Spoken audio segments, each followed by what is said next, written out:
Bonjour à toutes et à tous et bienvenue sur l'Universe. Je suis Dandy pour Entrerolist et j'ai le plaisir d'être sur le stand d'Eldercraft. Et aujourd'hui, je suis avec Seb qui va nous parler un petit peu de la gamme de la nouveauté qu'on trouve chez Eldercraft dans le monde d'Aria, très coloré comme vous allez pouvoir le voir. Mais avant de commencer, il y a un petit sujet auprès d'Eldercraft qui est l'utilisation d'IA générative dans vos projets. Et je pense que tu voulais nous donner une réponse sur cette accusation, sur ces craintes de la part de la communauté. Donc je te donne la main. Merci. En fait, si tu fais allusion à ces accusations qui ont eu lieu pendant le financement participatif des Guerriers du Silence, Voilà. c'est très facile à réfuter. En fait, non, il n'y a pas eu d'illustration générative utilisée par l'artiste principal qui était Johan Blé Papayou, et qui faisait déjà des choses magnifiques avant que l'IA existe. Et de manière plus générale, en fait, on a une charte d'utilisation qui est publique. On a une charte qui est signée par tous les graphistes et les illustrateurs, illustratrices qui travaillent avec nous. Cette charte, elle est publique, on peut la retrouver sur eldercraft.com. Mais pour aller très très vite, évidemment, on n'autorise pas l'utilisation d'IA générative. Et voilà, tout très bien. C'est parfait, merci pour cette réponse. Et donc ça va complètement en adéquation avec notre vision du monde du jeu de rôle. Et juste pour vous, si ça vous intéresse, on mettra dans la description de la vidéo le lien de la charte. Pour aller la consulter, on apprend plus sur la philosophie d'Eldercraft à ce niveau-là. Donc maintenant, on va passer à l'actualité d'Eldercraft. Comme je disais, un monde très coloré avec plein de belles boîtes devant nous. Ouais. Est-ce que tu peux nous parler un peu plus en détail de ces boîtes ?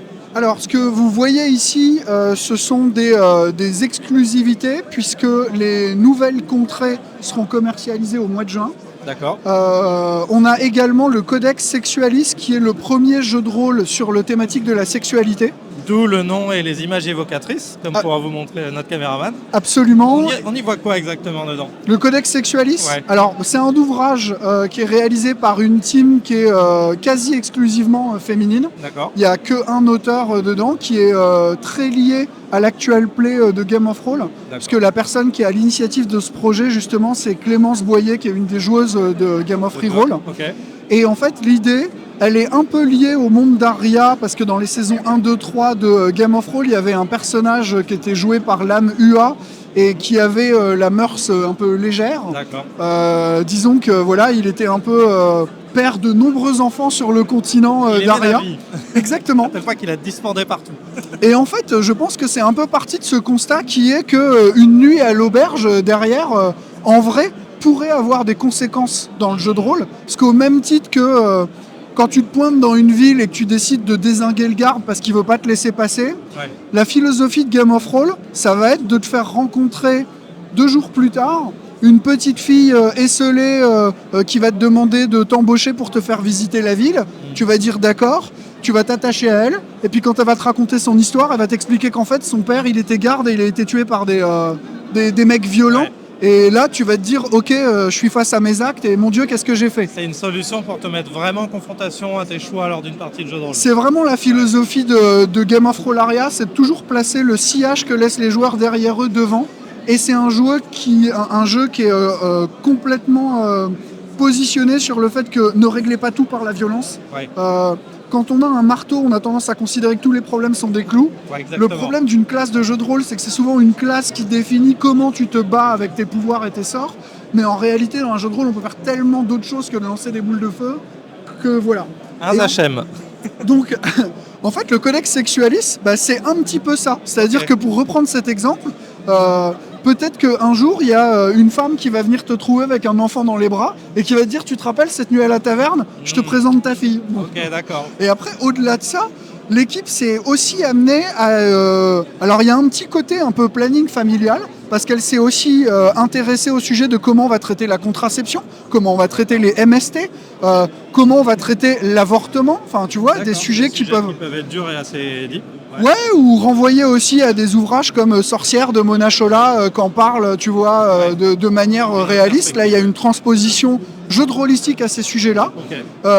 Et puis, il y a aussi du cul, pour le dire, avec un scénario qui est un scénario fait par Maya Mazorette, que tu connais certainement de nom, parce que c'est une journaliste, chroniqueuse, écrivain spécialisée dans les sujets de la sexualité, qui officie chez France Inter, chez Quotidien, et qui signe là un scénario de jeu de rôle où la sexualité est l'enjeu principal.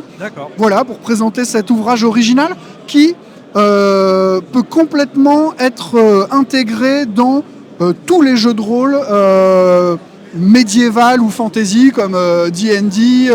Voilà. C'est transposable. Donc voilà une manière d'aller un petit peu plus loin dans les relations intimes entre les joueurs et les PNJ, pourquoi pas, et créer un peu plus de fluff et d'interaction avec les personnages lors de vos aventures. Exactement. Et ensuite, on a de très belles petites boîtes à petit format, mais qui ont l'air d'être bien remplies et pleines de surprises.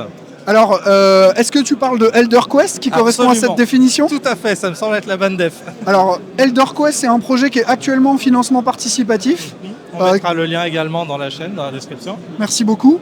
Qui rencontre un certain succès. On l'a lancé mercredi dernier sur la chaîne de Mister MV. Okay.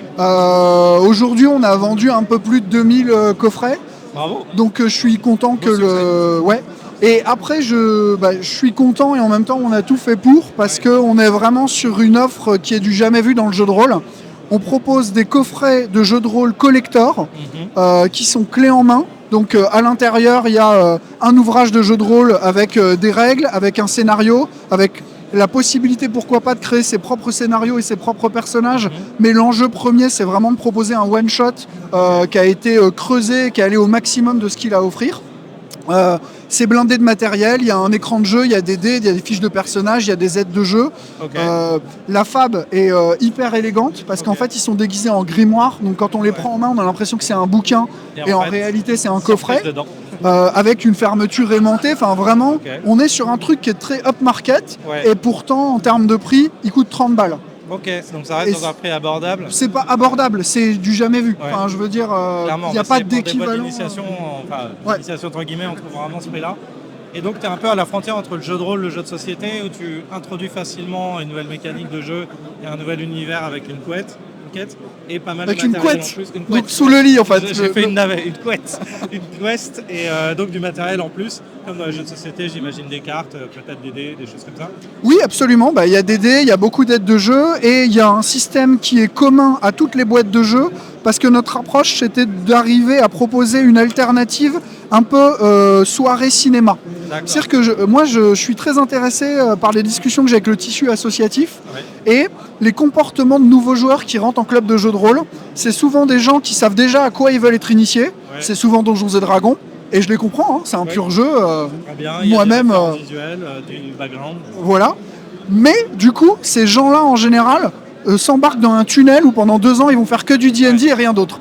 Et souvent, les gens qui sont dans les assos de jeux de rôle les sollicitent en mode vous savez que le jeu de rôle, c'est une pluralité d'offres incroyable, surtout en France. Vous voulez pas essayer autre chose ? Et en fait, il y a une friction parce que l'investissement déjà du MJ à préparer le système, la campagne, mais aussi des joueurs à comprendre les mécaniques de leur propre perso et tout, crée une réticence. Et en fait, ils se disent pourquoi pas, on verra plus tard. Et nous, on a vraiment voulu faire un truc qui est read and play, genre non mais attends, là t'ouvres la boîte et tu joues, là maintenant, tout de suite, tu vois, pas d'apprentissage, pas... Tu diminues la friction à l'apprentissage du jeu et un chemin plus court entre l'envie et la pratique.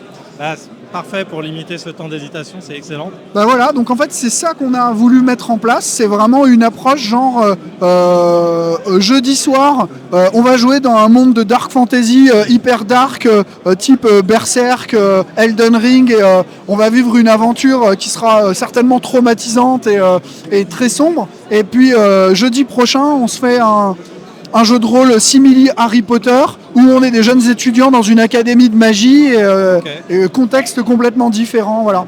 Mais à chaque fois, un soin énorme apporté au scénario, un développement très très long sur ce projet-là, un cahier des charges très exigeant sur la manière de rédiger le scénario, d'y apporter des éléments spécifiques à chaque fois. Et voilà, c'est ce qu'on propose en ce moment. Boîte et déjà une pérennisation de la gamme bien envisagée, j'imagine, avec d'autres univers. Non, il y a... plus que de boîtes déjà. Ouais, en fait, ces boîtes-là, c'est autre chose, c'est des nécessaires, c'est des compléments sur d'autres jeux de rôle. Les prototypes de Elder Quest, ils sont là-bas. Tu veux qu'on les montre à la caméra ? On va aller les montrer, ouais. Alors attends, je te laisse tenir mon micro. Vas-y.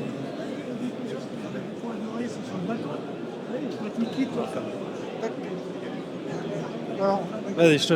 En fait, on a fait des prototypes imprimés qui datent d'une époque où le projet était un petit peu différent parce qu'on n'avait pas choisi d'y inclure des dés. Pour une raison très simple, c'est que quand on met des dés dans une boîte, la TVA change. On n'est plus sur du livre avec une TVA 5, tu deviens un jeu avec une TVA 20. Et au début, on ne voulait pas faire ça. Non. Normal. Parce que ça plombe un peu l'économie du projet, surtout si tu veux le vendre le moins cher possible à 30 balles. Clairement. Mais après, on s'est dit qu'on ne pouvait pas faire les choses à moitié, et si le but du jeu, c'était d'intéresser des nouveaux joueurs, il fallait que ça soit complet. Alors non, il n'y a rien dedans. Je vais t'en montrer un qui est imprimé, si on peut l'emprunter. Je peux t'emprunter ça ou pas? On va essayer d'emprunter une boîte. Là, je te laisse l'ouvrir et en faire la démo si tu veux. Le canon de Kniga. Tiens, je te laisse tenir ça et je vais faire la démo. Donc tu vois, à l'intérieur, tout ce qu'on va trouver, c'est un écran de jeu. Hop. Voilà, sur 4 pages. Des aides de jeu imprimées. Donc voici des plans. Les feuilles de personnages. Les pré-tirés. Il y en a sont pas des mal. pré-tirés. Toujours la possibilité de faire toi-même tes persos si tu veux. Pareil, ça c'est des aides de jeu un peu sur des énigmes, tu vois, qu'il faut résoudre. On met l'autre côté. Merci. Non, c'était bien comme ça. Voilà. Encore des plans, c'est blindé d'aides de jeu, un livret qu'on peut feuilleter ensemble ici pour que les gens voient comment c'est maquetté. Donc la première partie, elle est consacrée au système de jeu. Et puis après, on rentre dans le scénario et on est sur un balisage iconographique extrêmement pédagogique. Par exemple, ça, c'est des choses à voix haute que les MJ doivent lire. Ça, c'est des petits secrets que le MJ doit connaître mais ne doit pas révéler aux joueurs. Ça indique qu'il y a un affrontement et ça donne les caractéristiques de l'affrontement. Et puis le livret est quand même illustré. Ça a l'air très didacticiel et très prise par la main. C'est du read and play. C'est vraiment pensé pour que tu prends le jeu et tu démarres sans l'avoir préparé. Okay. Alors moi je conseillerais toujours d'avoir une préparation en amont quand même pour augmenter la qualité, mais c'est possible d'y aller directement. Et donc ces prototypes-là, ce ne sont que des prototypes parce qu'en vrai l'épaisseur ça sera ça. Ah oui, ça va. Parce que quand tu y ajoutes les dés, tu vois, à l'intérieur, il faut qu'il y ait de l'espace en plus. Bah oui, bien sûr. Ouais. Pour que tu puisses mettre ça. Donc le coffret gagne en épaisseur et je te laisse le peser. Et en plus, il sert de piste à dés derrière. Ouais, il est assez lourd, donc on sent que c'est de la qualité au niveau du carton. Ouais. Ça défie toute concurrence en termes de prix, clairement. Hein. Ouais, c'est vraiment pour nous, c'était une prise de risque énorme. Ouais. Parce qu'en plus, on vient avec 10 coffrets. Oui, donc ça fait direct une grosse offre. Donc, si c'était un flop monumental. Ouais. Mais là, les gens nous suivent et donc on est super heureux et ça débloquera même, pourquoi pas, une saison 2 dans laquelle on proposera d'autres... Ça serait hyper chouette. Et il y a un dernier truc que je peux ajouter, c'est que certains de ces coffrets sont dans des univers déjà publiés chez Eldercraft. Par exemple, les Lames du Cardinal. Okay. J'expliquais que dans ces coffrets-là, il y a un système qui est commun à toutes les boîtes, qui est très simple pour pouvoir jouer vite. Mais les boîtes de jeux qui correspondent à des univers déjà édités comme les Lames, on peut aussi les jouer avec le système des Lames du Cardinal. Tu peux les transposer, reprendre le scénar et l'amener avec... Donc en fait, c'est du suivi de gamme. Les MJ qui disent « Ok, moi je veux un scénario officiel solide ils ont un scénario qui est travaillé, blindé d'aides de jeu et qui peuvent intégrer à leur propre campagne en plug and play parce que c'est déjà compatible avec le matos. Donc c'est aussi du suivi de gamme pour les C'est génial, c'est une solution hyper simple pour pérenniser en plus le plaisir de jeu de rôle des MJ dans leur univers.